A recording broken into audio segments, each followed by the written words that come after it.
And I have said, I want to change this country spectacularly in 3 years. So I don't have 10 years. I don't have 5 years. I don't have 6 months to decide whether or not and go to court. No, I don't have that time. People, yourselves, need accommodation. And if I'm going to submit myself to a process that will take me 10 years to deliver accommodation to you, then I would have failed you, and failed you spectacularly. So what do? We need to ensure that there's transparency, there's openness, there's accountability in each and every process that we undertake. Welcome to Talk of Africa 360, your source for insightful news, analysis, and thoughtful commentary. If you value informed perspectives and fact-based reporting, be sure to like, subscribe, and hit the bell so you never miss an update. Disclaimer: the content on this channel is based on reliable public sources and credible online information. It is intended strictly for educational and analytical purposes. We do not promote or endorse political violence, hate speech, or any form of discrimination. Our goal is to inform, not to inflame. Thanks for being here. Let's stay informed together. And I have said, I want to change this country spectacularly in 3 years. So I don't have 10 years. I don't have 5 years. I don't have 6 months to decide whether or not and go to court. No, I don't have that time. People, yourselves, need accommodation.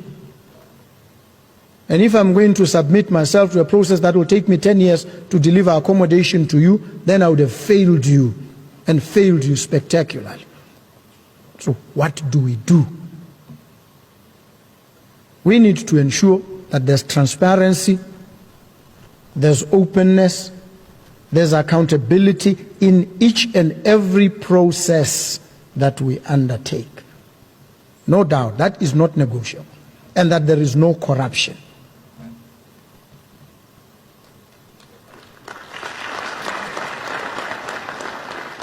And so people say, when you acknowledge a failed system and you say, whatever we do, we must not do this one. He say he's trying to give tenders to his relatives. I want you to know my relatives. Just check. You'll know them. You need to know them so that you can track whether any one of my relatives has any tender. You need to ascertain, you need to be sure about these things. So that when these allegations are flung about, because one is seeking to move from an entrenched system of corruption to something that offers us some redemption, yet you are able to interrogate the allegations. And we must interrogate the allegations together. And so it's going to be very critical for us to find ways of moving away from this corrupt system and engaging in a different one that we can monitor and track, one that delivers results timelessly, within budget, no corruption. And so we need to look for the best practices. And that we will do. If there's anything that I'm not afraid to do, it is to take decisive measures, even in the face of opposition and hostility. If it has to be done, it is good for the country, it is good for the people, I will do it. Make no mistake about it. I declare this, and I declare it publicly, so that it is known, so that when you gauge and you assess, you understand how I approach these matters. And with me, I'm always open to engagement. You disagree with me? Let's talk. You tell me, I think you're getting it wrong here. And I'll listen to you. And if I realize you are correct, I will say it to you, but not just to you, I'll also say it publicly.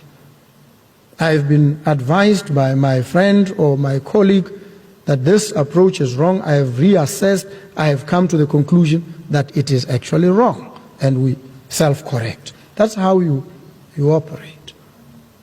Because we're all frail and fallible. This is the concept of bofokoti. This is what it means. When you say that, it means you appreciate your own frailties, your own brokenness. You're broken and fissured yourself. And so, when others come and they approach you with a different perspective, you pay attention. And when you realize they are correct, you heed what they say. This is how you operate in a sane and sober environment. It doesn't matter who you are. It doesn't matter what position you occupy. It's called humility. Just the ability to acknowledge that I may be wrong. Even when you think you've got it right 100%, you may actually be 100% wrong. And when somebody challenges you, if you think you are right and you believe in the correctness of your proposition, then it becomes an opportunity for you to persuade them, to win them over, or be won over to their side.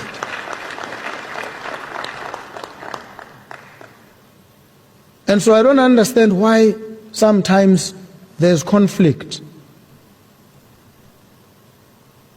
When we engage on any issue, and you know, you assess. That's why you do recon. You collect data. You assess it critically. You examine it from different perspectives. And then you take a decision.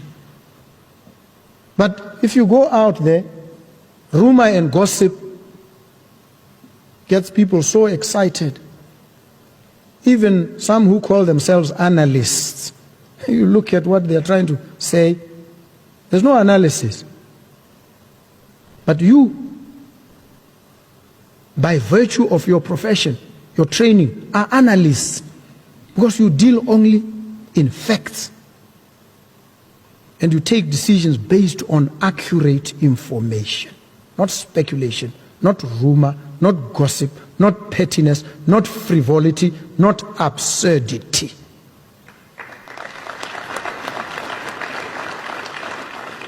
That's your job.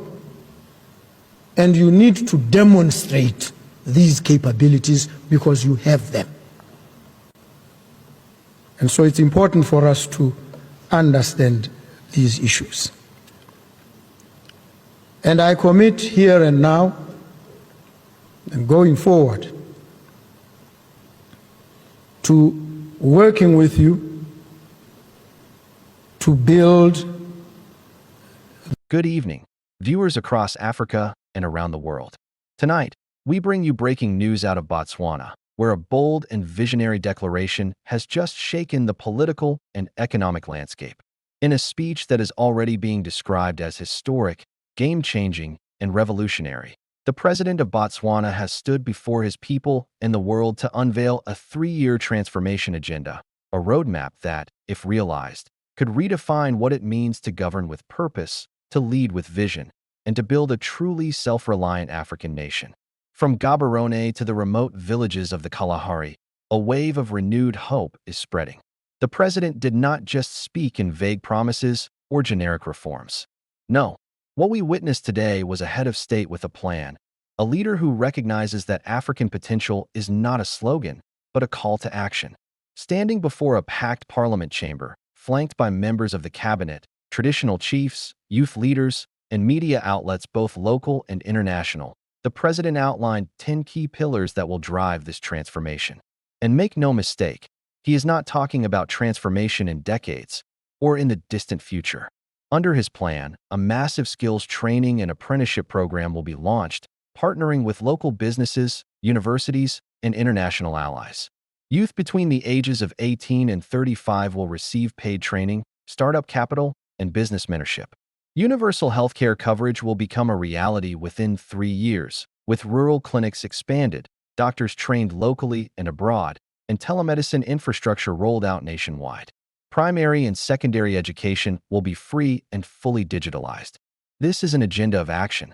A national e-learning platform will be launched in partnership with African and global tech firms, bringing the best curriculum to every child, regardless of whether they live in the city or the savannah. If, by the end of 3 years, his administration fails to deliver on at least 80% of the transformation agenda, he said, and I quote again, "I do not seek to rule for life. I seek to serve with impact.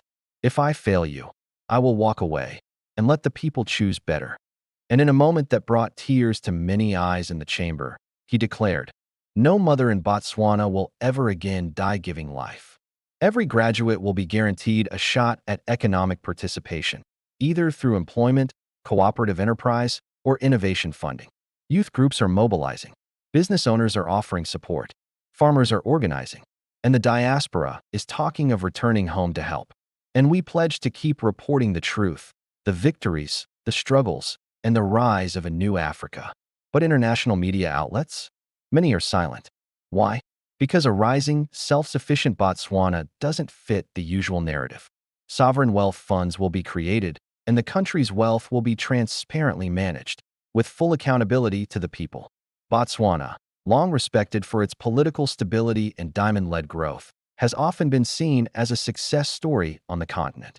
And most importantly, can the people hold their governments accountable to such bold promises? With climate-smart techniques, modern irrigation, and agri-processing facilities, Botswana will feed itself and export to neighbors. Gone are the days of importing food staples. Instead, Botswana's farmers will be given access to no-interest agricultural loans, free seed banks, and government-subsidized storage and transport. Coders, digital creatives, and young entrepreneurs will be given full government backing to build businesses, develop apps, and launch African-owned tech solutions. Internet connectivity will be declared a basic human right, with rural areas receiving high-speed fiber connections in record time. But the president acknowledged that it is time to move beyond mere resource dependency. He has promised to diversify the economy by investing in technology, agriculture, green energy, and manufacturing. He said, and I quote, "We will transform Botswana, structurally, economically, socially, in just 3 years." The countdown starts now. Now let's take a closer look at what this transformation actually involves. First and foremost, the economic blueprint. A new innovation and tech valley is set to be constructed in the heart of the country. A Silicon Savannah, if you will, where startups, but that's just the beginning. The president has also committed to ending youth unemployment, calling it a national emergency. In the agriculture sector, the president spoke passionately about turning Botswana into a regional food powerhouse. In healthcare, the president announced a sweeping reform plan. Education is also central to the plan. Ladies and gentlemen, this is not just another speech. To fund this ambitious transformation, the president vowed to restructure Botswana's tax system, cut wasteful spending, and all forms of corruption, and ensure that every diamond extracted benefits every citizen. And here's the most stunning part. The president concluded by saying he is ready to step down. This, viewers, is the type of leadership Africa needs: bold, accountable, visionary, and fearless. The reaction across Botswana has been electric. But here, on this channel, we see what others refuse to see: an Africa that is waking up, refusing to be defined by poverty, aid, or dependency. So, what does this mean for the rest of the continent? Can Botswana be a model? Will other leaders follow suit? Only time will tell. But for now, we salute the spirit of leadership rising in Botswana. We salute the people for daring to dream. Thank you for watching. I'm your presenter, John.